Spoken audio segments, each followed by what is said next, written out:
Hey everyone, we're going to look at Congress today.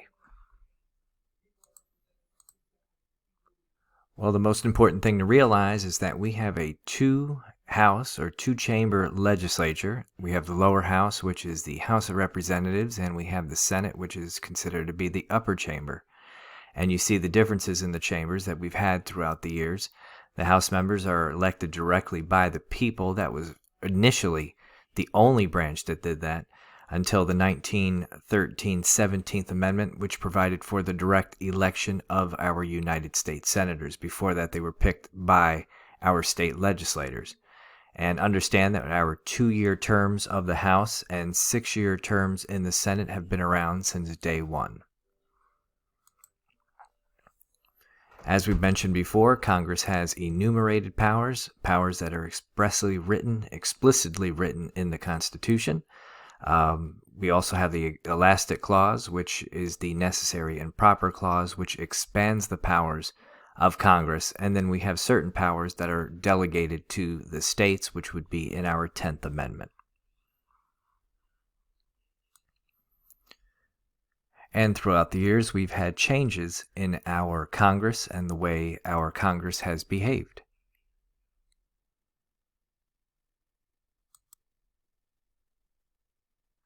Some would even consider that the Senate today is still a millionaire's club. One of the most important periods in American history, at least in our modern times, is the Progressive Era.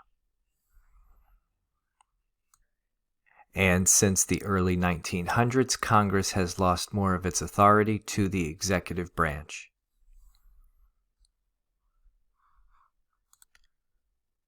Since the 1960s, we've had a more diverse Congress. For the most part, we have a lot of safe districts in Congress when it comes to our election cycle. That means that most of the incumbents probably will get reelected no matter what they do or how well they're doing as a member of Congress. As I mentioned, it's very difficult to unseat. We would call this the incumbency factor.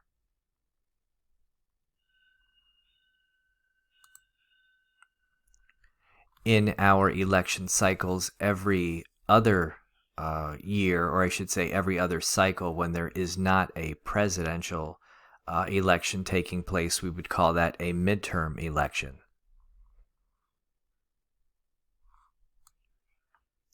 Every 10 years, we have our census that needs to be taken by the individuals who live in their communities. That will determine how our House districts will be drawn up and how many House districts will be in each state.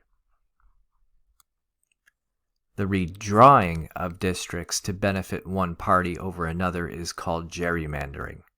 Racial gerrymandering, where it used to be where districts were drawn up to have a congressman or congresswoman from a particular race get elected, is outlawed. It is unconstitutional.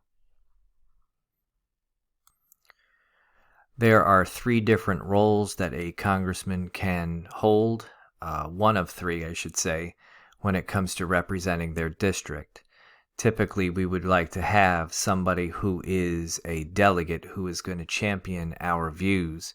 However, you might get somebody who is a trustee who runs their district based on their own views and makes decisions based on their own views. And you might get somebody who is both a delegate and a trustee, which would be called a politico. And as you can see, there are many benefits to being a member of Congress.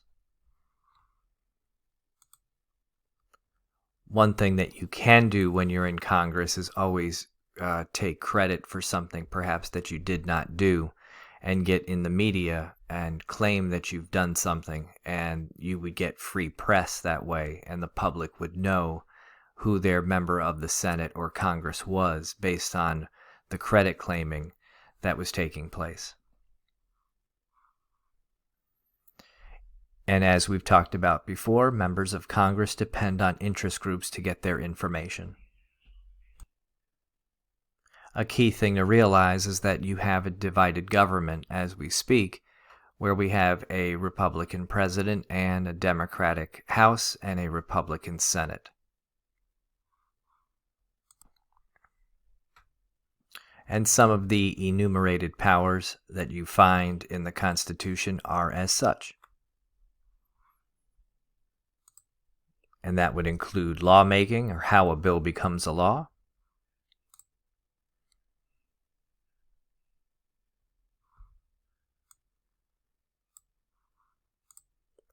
declaring war, the power to impeach. They also perform the role of oversight,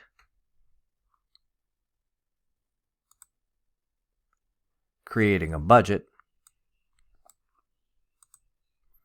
and there are also some senatorial powers that are separate from what the House has.